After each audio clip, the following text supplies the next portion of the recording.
আমরা তো তাহলে একদিন সকালবেলা আমু আর কি আইলে একটু নৌকার টাঙ্গুর ঘুরাইন কেন আপনার নাম্বার আছে নি? তাহলে নাম্বারটা দিয়ে নাঙ্গুর। আপনার নাম কি ভাই? সাকিব ভাই। সাকিব ভাই আজকে আম করে মাছ দিব, গিফট নি দিবেন না কিনতে হইব ভাই? কিনতে হইব বুঝি। আমরা এই জায়গাতে আইলে আমি এত কষ্ট করি, আমরা যদি মাছ কিনি গান লাগে তাহলে কেমন না? সাকিব ভাই প্রতিদিন মানে এভরিডে মাছ বিক্রি করেন কত টাকার?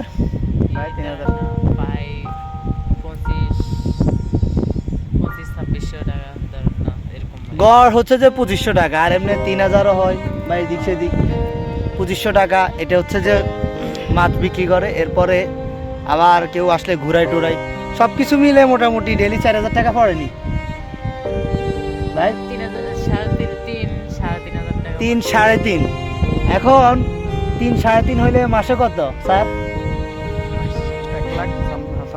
উনি এখানে বসে এই যে দেখছেন উনি কেমনে বসে রয়েছে, মাসে 1 লাখ টাকা করে কামাই। বাংলাদেশের নোয়াখালীর মতো একটা জায়গায় থাকি, 1 লাখ টাকার বেশি টাকা কামাই। তাহলে আমরা কি ভালো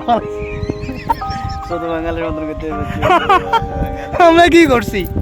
পড়াশোনা করি, হাতে হারিকেন লই, সন্ধ্যাবেলা ঘুরতেছি, হারিকেন দিয়ে এরপরে পথ চলি। এর হচ্ছে যে আমগো অবস্থা। এটা বাস্তব, এটা অবাস্তব না।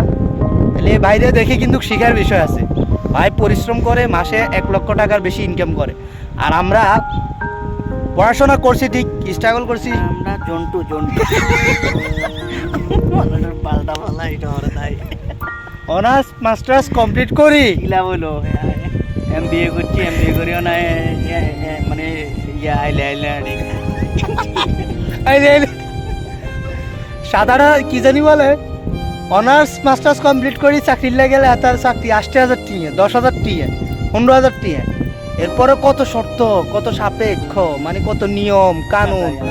হ্যাঁ, আর হাতে যে শিক্ষিত এগুলা বাঙালি অনেক খায় না। বাঙালি হাতে যে শিক্ষিত এগুলা চলে না, এগুলা বাংলাদেশে চলে না। এগুলা বাংলাদেশে চলে টাকা। ভাই যে টাকা কামায়, এ টাকা যদি এখন বাইরে যায়, বিয়ে করছেন তো ঠিক আছে নি, মাইয়া তো দৌড় দৌড়ি আইব বাইরের কাছে। 1 লাখ টাকা ইনকাম, 1.5 লাখ টাকা যদি ইনকাম করে মাইয়া দৌড় দৌড়ি আইব।